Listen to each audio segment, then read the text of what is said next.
Après d'une centaine de marches, 5 étages à monter à pied. Une ascension pas toujours facile. Le mari de cette habitante est malade. Prendre l'escalier est devenu pour lui très compliqué. Il descend tranquillement. Il remonte en s'aidant. Il est très fort de ses bras, donc il remonte en s'aidant de ses bras.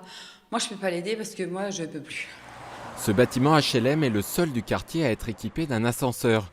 Et c'est d'ailleurs cet équipement qui a incité bon nombre de locataires à s'installer ici. Ainsi, sur 20 logements, 16 seraient occupés par des personnes âgées ou à mobilité réduite.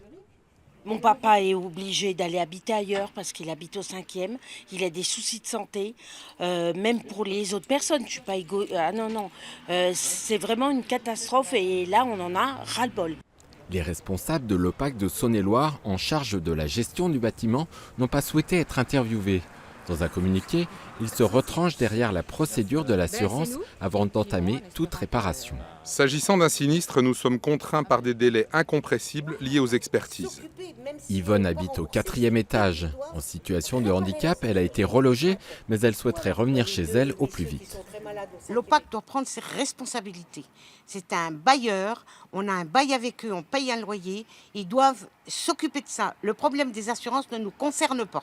On fait rendez-vous sur rendez-vous, des lettres qui n'aboutissent pas, des rendez-vous, chacun se renvoie la balle, personne ne sait exactement, personne n'est au courant. Là, moi, j'attends une semaine.